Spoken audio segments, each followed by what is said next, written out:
Welcome to Not My Generation, the political podcast that looks at political news, events, and personalities from a generational lens. I am Professor James Davenport. This is my marvelous, wonderful, absolutely adorable colleague, Ooh. Dr. Emily Stacy. Laying it on thick today. I got to be good today. I mean. So we are going to be talking about a lot of stuff today, but we're going to start off talking about bills that are being filed in the state legislature. So if you don't know, the state legislature of Oklahoma has a deadline for their members to file bills that will be considered in the upcoming legislative session beginning next February. And I believe today is the deadline for those bills. Is that correct? If today is December 10th, it is that day. Today is that day. And so, as always, there are lots of interesting, shall we say, bills that get filed by legislators. Yeah, usually the wonkier bills get filed later in the season. So Professor Davenport's absolutely correct. December 10th is the deadline to request language from staff. January 20th is our big bill filing deadline. So that is the time that they all have to be in the system, and we'll have, the deadline to actually introduce them for the regular session of 2022. So to give you an idea, before I kind of break down some of my favorites for this session so far, not all bills that get filed obviously are going to get heard if you've been through a regular American federal government class or just been lucky enough to see I'm Just a Bill, Schoolhouse Rock. You know that a majority of your legislation is going to die in committee.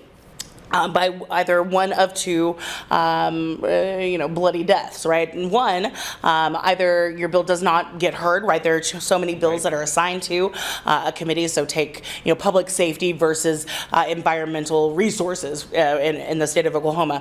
You're certainly going to have a whole lot more bills assigned to public safety than you are to an environmental relations type of committee. And so just due to the amount of bills being assigned to be heard by a certain committee, that is one way that bills, and the majority of bills, do die simply from not being taken up by committee. But the second reason, obviously, is much more political.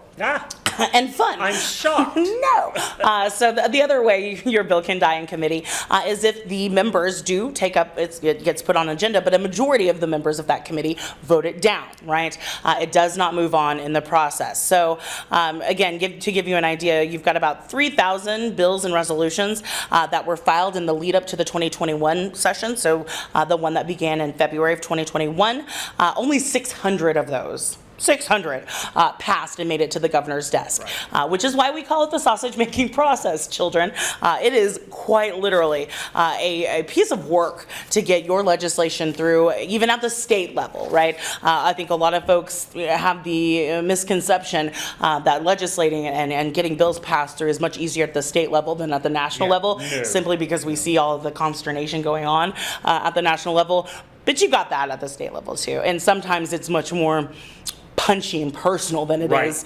If you can imagine that at the state level versus the national. A lot of times when the committee doesn't take up a bill, a lot of times that's due to the chairman just deciding that bill's not getting or the heard, Speaker of the House, right? Which, yes, exactly, the leadership line. They are like, no, we don't even want that to be talked about. Exactly. And so many of these bills, most of these bills are DOA as soon as they get assigned to a committee. Absolutely. Right? Yeah. And they're not going to be heard. Nobody's going to hear about them. The author might talk about it, but, and let's be honest, a lot of times legislators file bills. They don't care if it gets passed or right? They are satisfying a particular constituency just by putting it out there, and whether it goes anywhere or not is of little concern. Exactly. And this is particularly true as we move into election years, right? So you're going to see a lot of very controversial stuff, a lot of kind of empty language bills come up through the 2022 legislative session, right? And a lot of that is going to be geared toward, as you said, appeasing that base, satisfying that base come November. That's right. That's right. So in terms of bills that have been filed, we got a huge push. I did check this last week. We were going to talk about this last week. However, we got onto other things and did not get to it. However, there have been numerous more bills filed, but I did want to just kind of keep it to about 4 or 5 that I think are interesting and obviously topical. One of the first to be filed, I think, that is going to be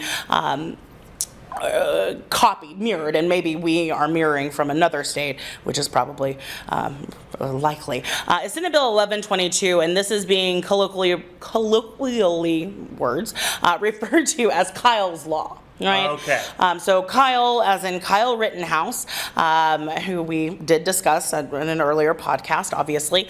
So you have a lot of Republican legislators, and again, in our state and as well as across the nation, that are looking to amend different Second Amendment sections of law within their state to include self-defense to add self-defense to the list of lawful uses of a firearm.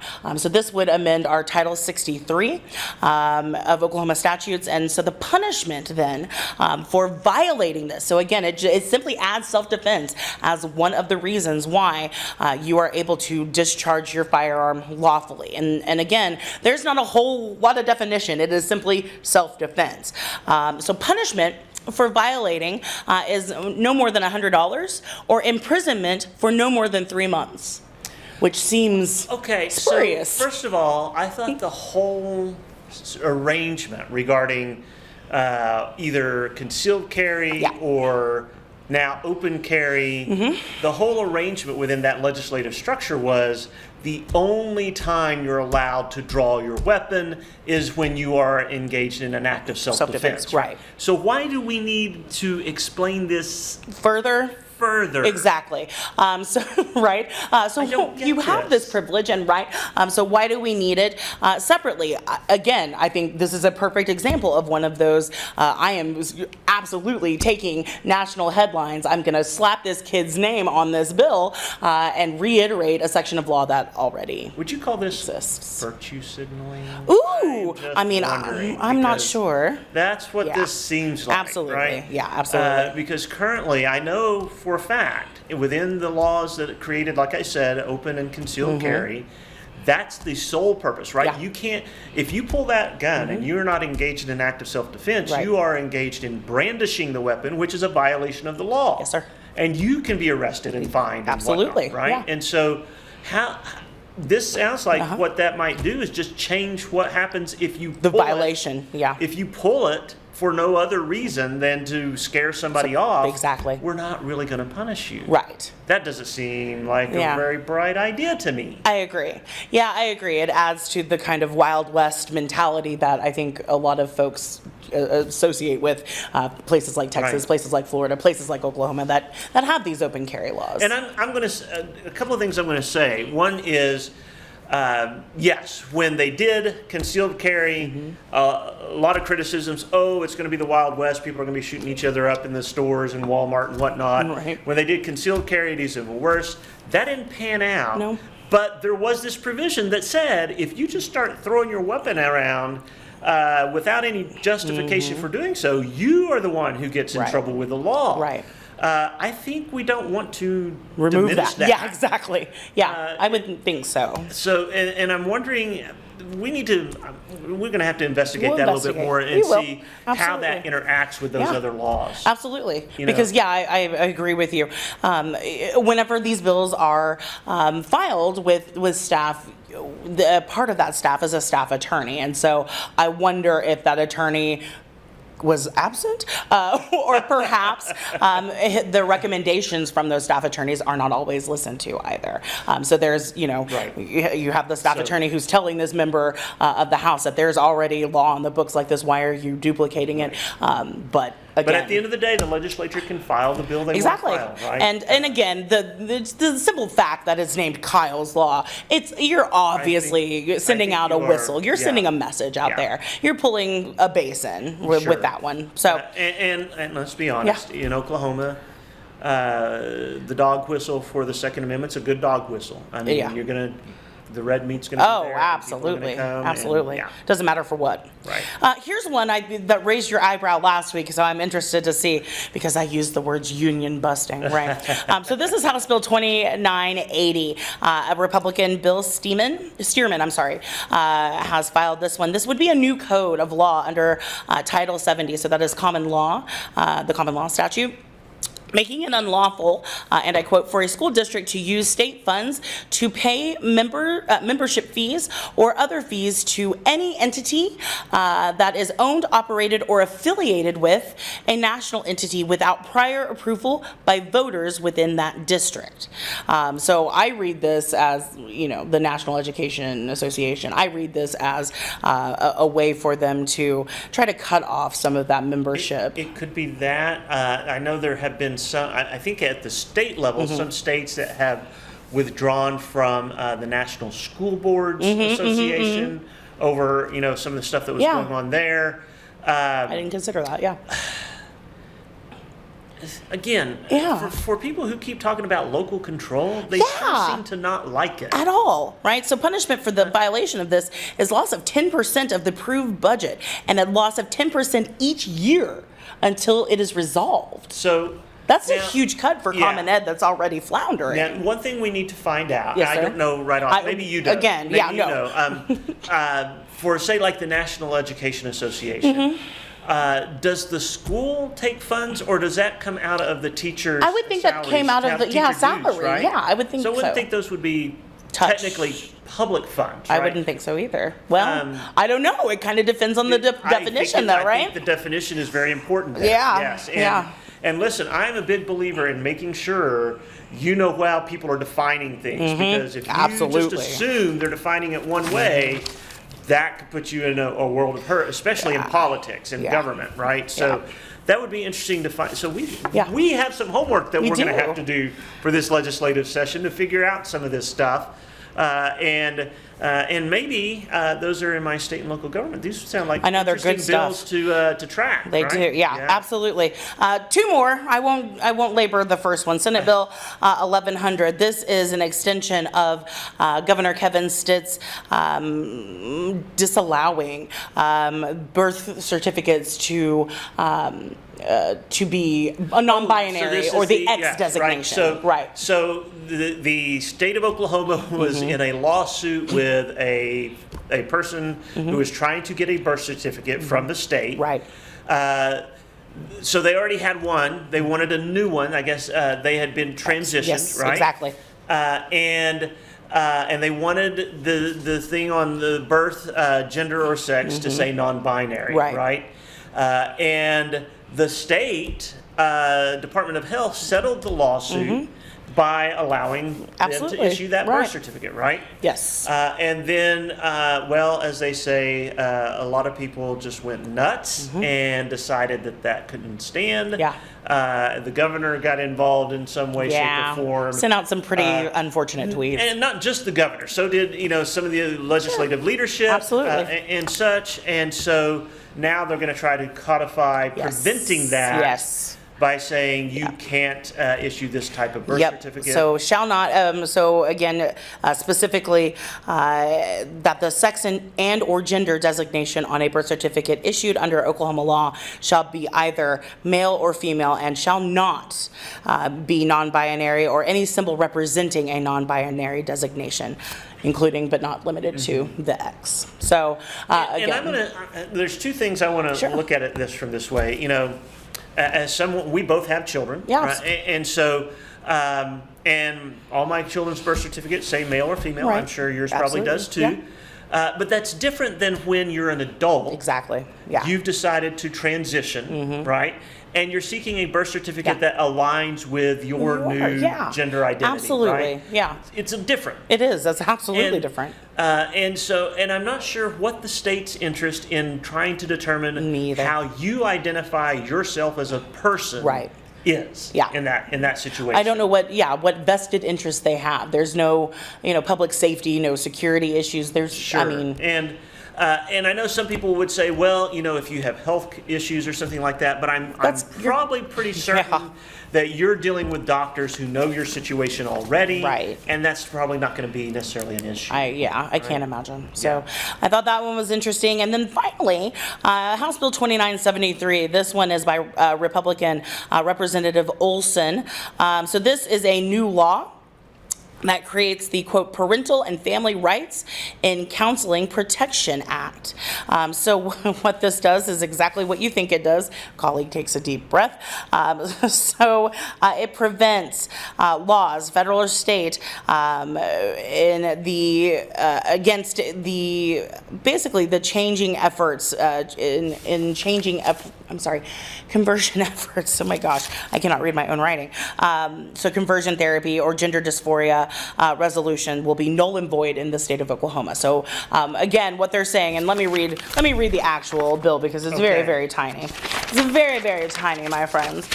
So again, what it says is the state legislature hereby occupies and preempts the entire field of legislation in this state touching in any way federal or state prohibitions against sexual orientation change efforts and gender dysphoria resolution efforts to the complete exclusion of any order, ordinance, or regulation by any municipality or other political subdivision of this state.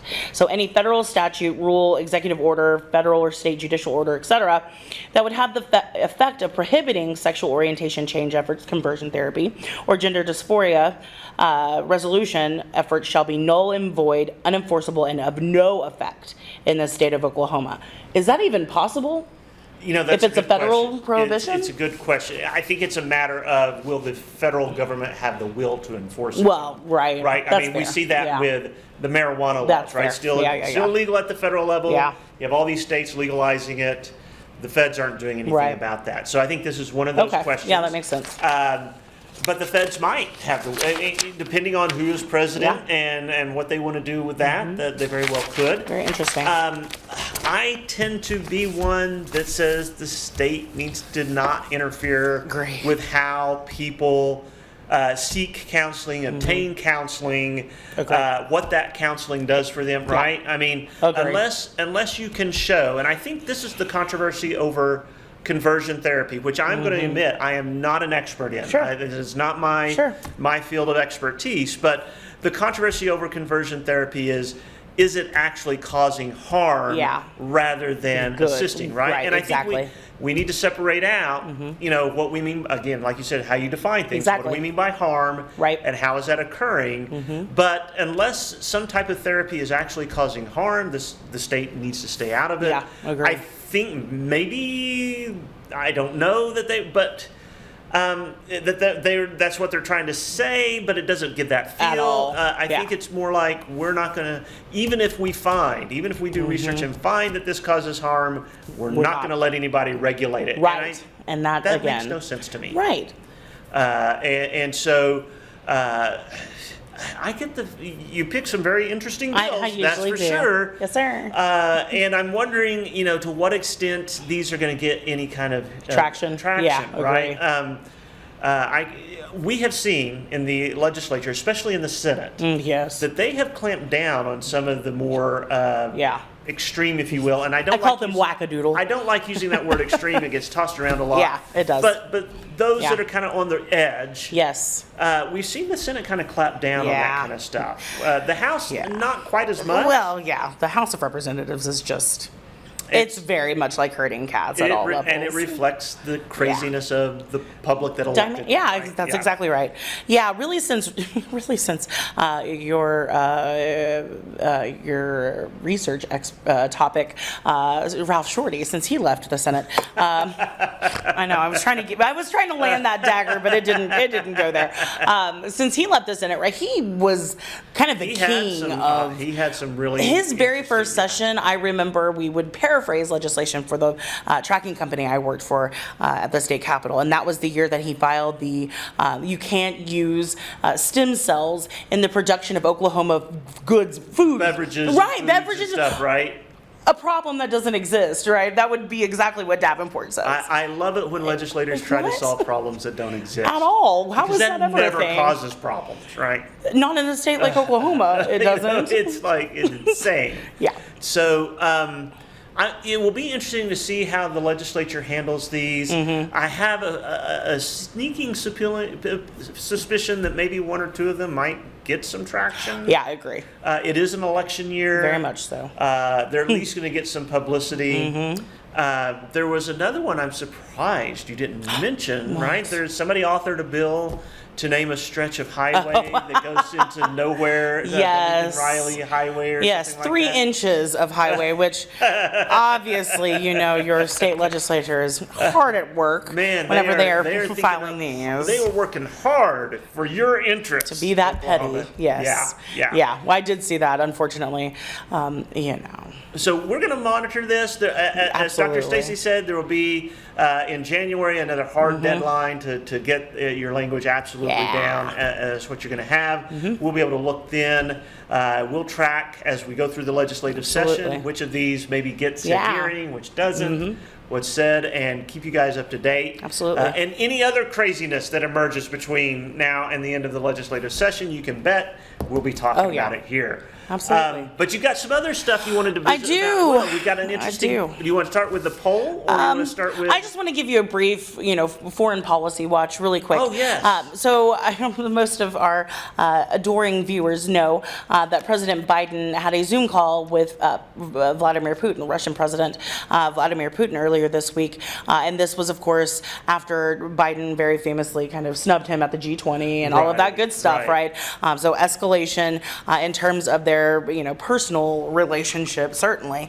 So this was a very interesting call, and I say interesting because Biden is kind of continuing the Trump policy, kind of informal policy, of not having a press spray whenever they're doing these foreign policy or phone calls with foreign leaders. And, typically you would have a bunch of the media with their cameras come in and they'll take pictures, the handshake, or, whatever right. it is. And the president will give them a rundown of what they're going to talk about, and then they dismiss them and they have their little diplomatic meeting. That didn't happen this time around, which, Interesting. again, Interesting. is not the greatest thing in terms of transparency and accountability. We want, our journalists, whether you like them or not, to be in the room. You would like for them to be documenting these moments, especially with someone as shifty as Putin, right? Right. So that call apparently went as well as it was going to go. But the impetus really for that phone call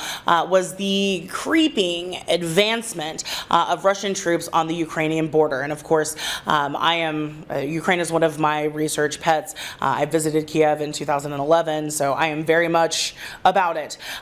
So Ukraine is just a really interesting country, dichotomy. Really it's split into, if you look at it geographically, the center and northern parts of Ukraine are extremely democratic, extremely westernized, are the parts that want to join the European Union. And the south and the east are obviously still very much devoted to that Soviet mentality. In fact, as you guys are aware, in 2015, Crimea was annexed, which I won't go on my, comparative politics soapbox about the use of that word because it's not quite the way that democratic elections work. Anyway, moving on. Russia annexed Crimea in 2015, and it became part of Russia again after the people of Crimea voted. So this has been kind of in flux, the relationship between Ukraine and Russia. In 2014, you guys will recall, that was when Russia shot down the 747. Right. And about 300 Right. people died coming out of Ukraine into Russian airspace. So there has been a back and forth, and at least an occupation on the eastern border of Ukraine by Russian troops, even though Putin says, no, we're not over there. At this point now, Foreign Affairs is reporting that there are 100,000 Wow. Russian. Yeah, this is not small potatoes anymore. You also have Lushenko, President Lushenko of Belarus, who, and I quote, referred to himself as the last and only dictator in Europe, pledging support to Vladimir Putin should there be any sort of conflict that breaks out between Ukraine and Russia. Belarus, in fact, and Russia just a couple of weeks ago began military exercises together. So this is a crisis that is escalating pretty quickly, and a lot of it stems on the fact that American foreign policy has really been, unfortunately, mired, particularly in the Biden administration, with Afghanistan. Afghanistan, right? So obviously getting us out of Afghanistan was the kind of first part of things, but then you also have the continued escalation of the trade war and all of the fun stuff that's going on in China as well. And so we've kind of been neglecting Russia for the last 9 months, and really longer than that. In terms of policy. And of course, Putin kind of did whatever he wanted under the previous president. Sure. And so it's really been an unfortunate continuation of Putin being able to kind of control eastern parts of Europe and kind of say, okay, cool, I'm going to cherry pick these leaders in blocs that used to belong to the Soviet bloc and see if we can kind of reamass this land in this area. We are petrified. Folks in the foreign policy, kind of international relations area are pontificating that by mid next year, Russian troops could be in central Ukraine. And the president. That's not a good situation. No, and Zelensky, their president, is extremely weak, and has been extremely weak on the Russian front as well. And I mean, some of that is, if you look at Ukrainian politics, look at their economics. They depend heavily on Russia. They depend quite heavily on foreign aid, things like that. And under Obama and continuing under Trump and now continuing under Biden, it's just been words. We've not sent much aid, if any, to Ukraine, weapons, assistance at all to help them take on Russia in any sort of meaningful way. So yeah, it's a really interesting situation. A couple of things. Yes, please. Of course, with the last 2 years, Western Europe, Yep. the United States, have been so focused on dealing with COVID Yes. that their attention to this kind of thing obviously has been diverted. Absolutely. You mentioned Afghanistan, another diversion of being able to address this. I know in foreign policy circles that there has been this concern for some time that Putin wants to kind of, in this kind of under the radar way of reestablishing the Soviet Union in a way that you don't notice it until it's done, type of thing, right? And so, yes, this should be a concern to the U.S. We also have to ask the question, what can we do about this, right? Would America tolerate sending troops? Would American citizens tolerate sending money, resources, weapons? Weapons, I think we could get. Probably could get. Yeah. We tend to not mind sending weapons abroad to be used by We're not going to send other boots on people. the ground to Ukraine. Right. That conflict is so bloody, and Russia plays so dirty. Yes. Right, poisoning folks on the street, shooting them. I mean, they play so dirty that there would be no way for us to really make an impact. But it does beg the question: what are your NATO allies going to do? Right. And I'm not. I mean, I don't they're know. in the region. Are they? What are they capable of doing? Right. Right. Is. What are they capable of doing, and what are they willing to do? That's the question. And I'm not sure right now, with everybody still reeling from COVID and trying to deal with that. I'm not sure to what extent. Either of those questions can be answered overly positively. Right. So one of the things that Biden has threatened is to cut off, the pipeline, the Russian pipeline that fuels basically the entirety of Central and Eastern Europe with natural gas, et cetera. But at this point, there's been no hard deadline or no hard line that he is really pushing with this. So I implore you folks over the break to keep Ukraine in your mind and look at this issue as one that is expanding. Once he gets the parts of Ukraine he wants, he's going to move into Georgia. He's going to move into the stance. He's going to move in. And I think you're exactly right. It's not necessarily about militarily taking over the territories, things like that. I think a lot of this is about the sphere of influence, right?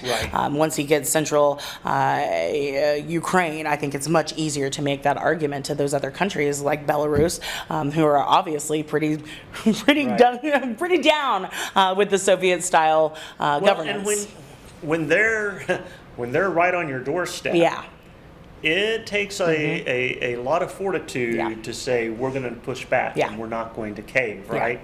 And that can look really scary. Sure. Especially if you're Ukraine, you don't have the military weapons that Russia has. Right. You're just not there. And they're going to be in a really bind if NATO and the U.S. are like, we feel for you, but Right. we can't really help you. I mean, right? What do they do? Exactly. I don't know. I think it'll be, yeah, I agree with you. I think we would be more ready to respond to a Ukrainian situation than we would a Uyghur situation in China, though. So here's a question for Sir? you. Let's say Russia does move in that Mm-hmm. way, right? And the U.S. and NATO don't take any Mm-hmm. strong action to prevent it. What does that tell China Yeah. as far as its activities in Southeast Asia Yep. and what it's looking Exactly. to do? Exactly. Yeah, that'll be a huge indication because, of course, I could go on about this forever, but China's pretty much doing the same thing in terms of its autonomous regions, especially after, and don't get me started on this news of the day, but Evergrande yesterday defaulted on its loans, on its $400 billion worth of loans. And we're in trouble, right? The economy of China is currently tanking, and they have been Yes. making very strategic moves, encroaching upon Taiwan, encroaching upon Hong Kong, et cetera, because I think they understand that economically they really need those bastions back under their A lot of autonomous people don't regions. appreciate that the Chinese economy has some real structural issues. Oh, yeah. That could cripple it. Yeah, currently, very yeah, quickly, absolutely. if they don't figure out a way through them. And unfortunately, it looks like their approach to fixing that is to just go after other people. Yeah, right? exactly. Yeah, so it pretty much what's going on in China in its economy right now is darn near a mirror to what happened in 2007, 2008 in the United States. Right. So Evergrande is a huge real estate conglomerate that you invest money to build houses, condos, etc. So you've got millions and millions of folks in the Chinese population that have given 20,000, 30,000, 40,000 their life savings, and the way it works is that you give it, they build the condo, then you move in, and the condos haven't been built, my friend. So this is a bubble that is very quickly bursting. Yeah. So it's We will and feel that- it. We will feel it. We will You're absolutely right. feel it, Yeah. dude. All right, let's end with the fun stuff. Poll. Poll, not just any poll. Tell them. Well, you've got a poll, and I don't remember who commissioned it. Axios. Axios commissioned this poll, asking members of the two parties how they feel about the other, right? Yes. If I remember, some of the questions were like, "Would you date someone from Yes. who voted for the So other?" it's not party?" just folks they asked, it's Right. college students. This is the Right. important part of So, this. and what did we find? Well, we found that those who tend to be younger and democratic don't want to associate with others. Is that fair to say? Yeah. So as Davenport said, you've got a couple of different questions. So just to give you the quick and dirty, this was a survey of 850 college students nationwide between November 18th and 22nd of this year. So go out on a date with a person of the opposite, someone who voted for the opposing presidential candidate. 71% of Democrats said they would not, compared to 31% of Republicans.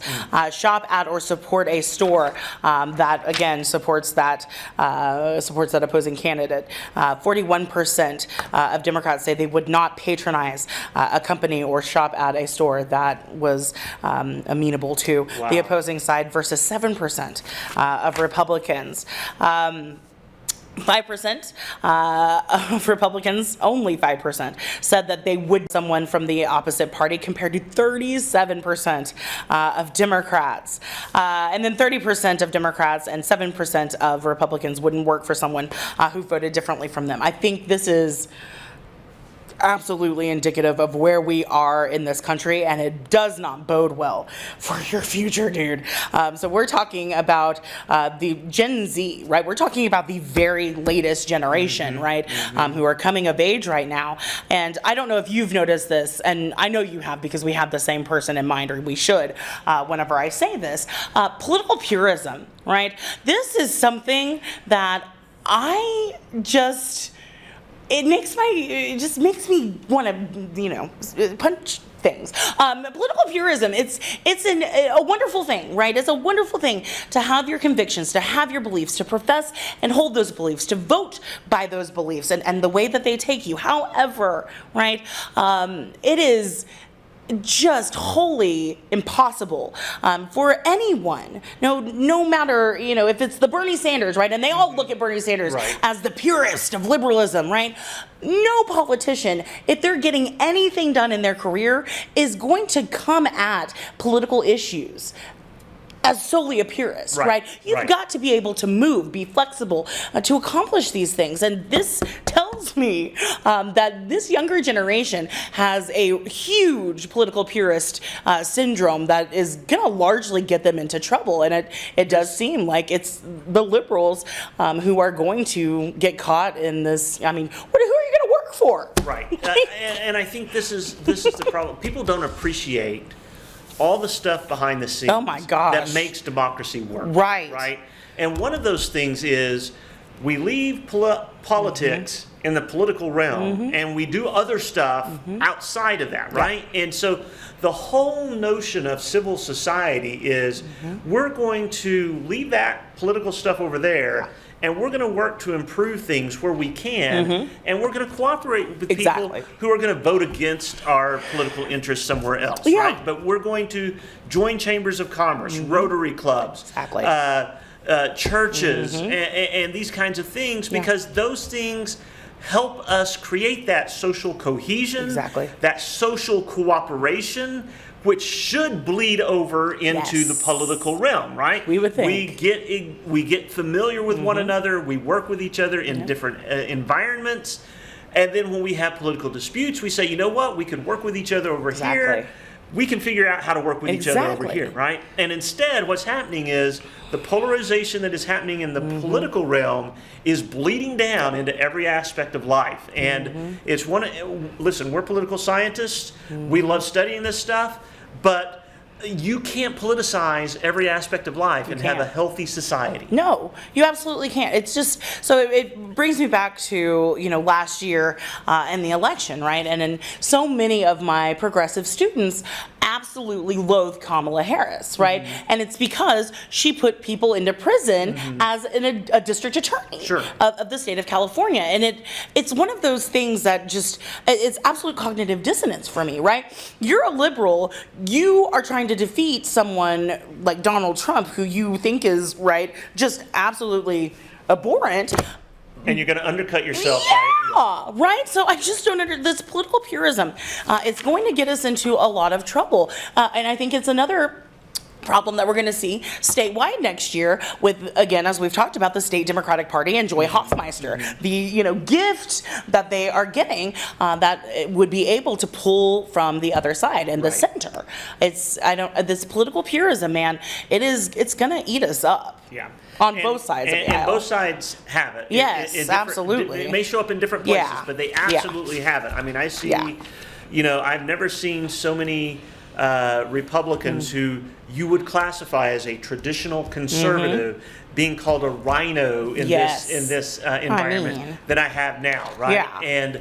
And Trump has only heightened that tendency within the Republican Party of, if you don't toe the line, they're going to come after you, and that is not a good way of getting anything done, one No. way or the other. And it goes beyond just that kind of inter-party factionalism, Right. right? Again, if we want Republicans and Democrats in Congress to figure out how to work with each other to get something done, we've got to have an environment out here where they've been establishing the habit of Yes. doing that. And we're undercutting that. We are, right? The more divisive we are as the civil society, as the public who's voting for them, what impetus do they have to pull us back together? Right. Or themselves back That's together? exactly right. I mean, Jennifer Rothschild, political scientist at Harvard, notes, that the Democratic Party over the past few decades has gotten into the position of appearing to oppose and scorn widely cherished institutions, conventional nuclear family, religion, patriotism, capitalism, wealth, norms of masculinity and femininity, and then saying, vote for me. Doesn't sound like a winning strategy to me, she says, especially given the evident failure to find a solution to growing inequality and the hollowing out of a lot of rural and small town communities. I endorse most or all of these Democratic positions, but the combination of cultural superiority and economic fecklessness is really problematic. I mean, there's probably not a more succinct quote about the state of the Democratic Party at this point. I love, there was another one. Where did it go? Woodward, Sean Westward, political scientist from Dartmouth, goes even further. He says, that the Democrats, in his view, must return to being a party of the people and not woke chasing elites. I mean, is that not a bow?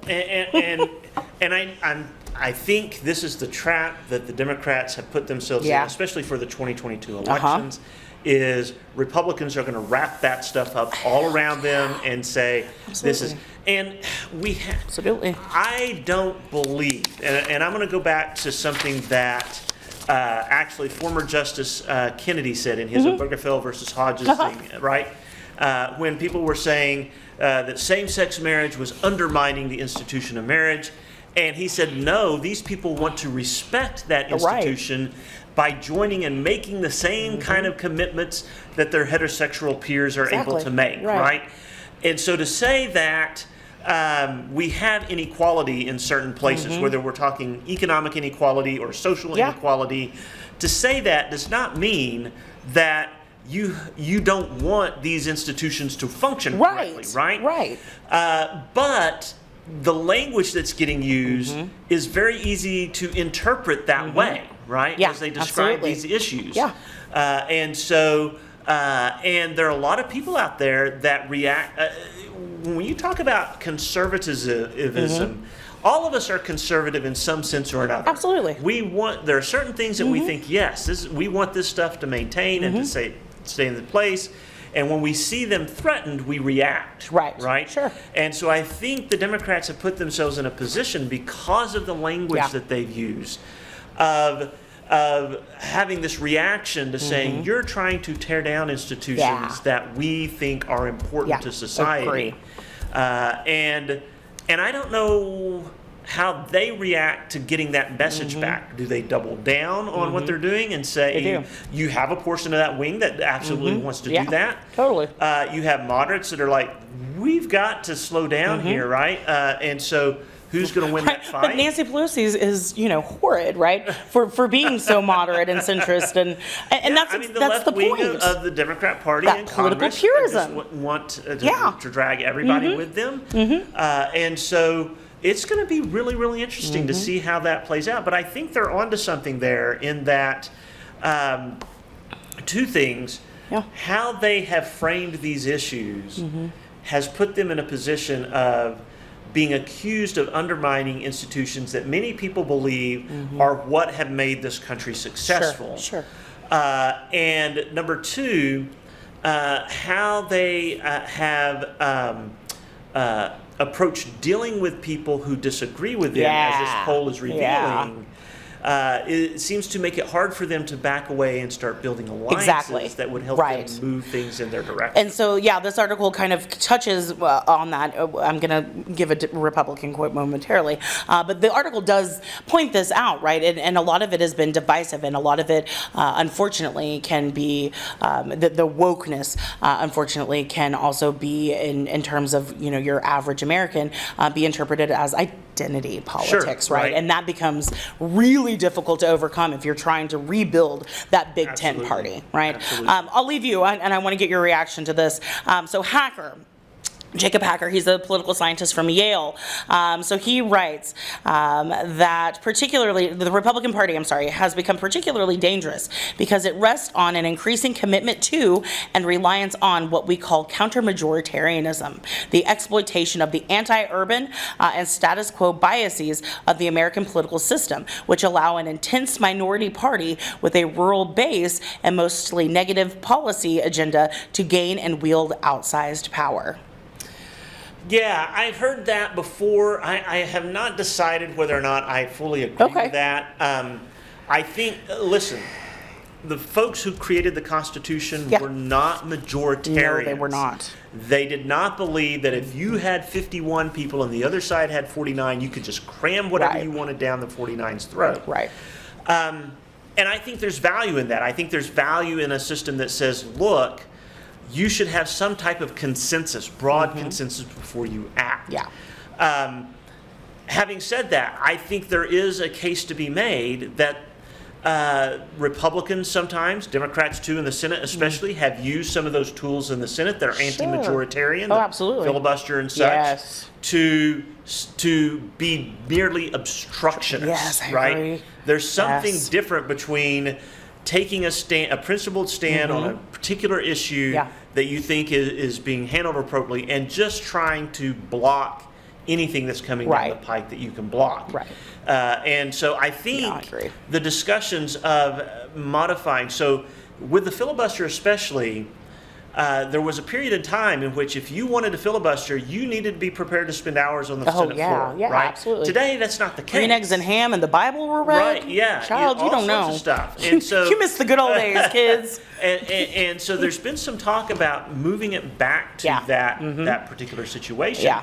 And I'm not sure that wouldn't be a bad idea. I agree. You Yeah, totally. The cost of doing a filibuster should be such that you only want to use that when it is Infrequently. really, Yeah, really important. absolutely. Yeah, it's just become a political weapon. Right, Yeah. and I think so. So there's value. So, but I'm cautious about and with the filibuster, I'm a little bit. I like the idea of modifying that. You know, the same argument has been used about like the electoral college. Yes. And I still think the Electoral College has some value as well, although I would like to change it structurally. Yes, let's rebalance Also, it at least. and one of these days, I'm gonna throw out there, we need to think of the Electoral College as a hiring committee and Okay. approach it that way.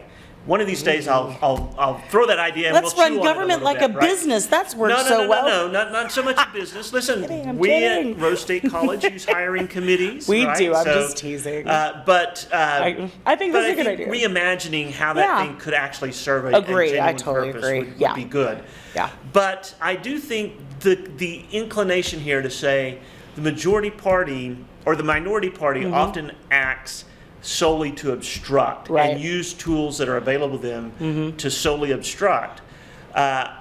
I think that's a valid criticism. I agree. And I think what we need to do is think about how can we raise the cost of obstructionism to a point to where it's only done when the issue is really, really grand. I right? agree. I agree.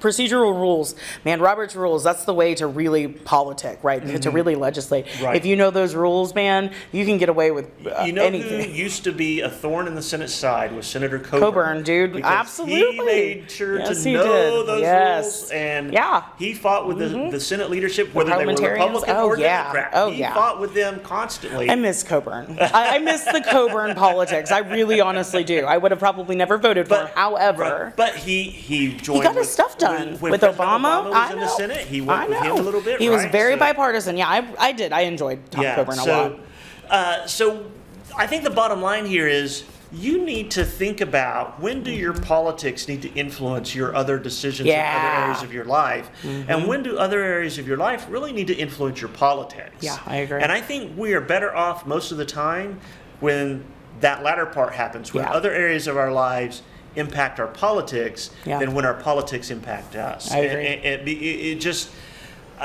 Yeah. we should not be cutting off family members, and we should not be Right. cutting off longtime friends and stuff because they see the political world differently than us. Yeah. Now, listen, if somebody's out here, ranting and raving and saying, down with democracy and we should go back to the Nazis or something like that. That's a completely different environment, right?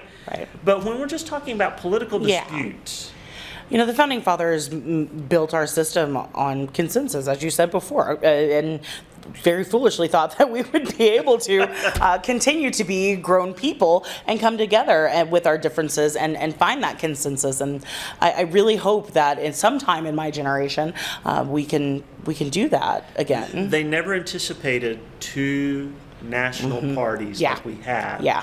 dividing the country as they have. Agree. And I think that's the fly in the ointment, so to speak, of what they were trying to accomplish. Agree. Yeah. Yep.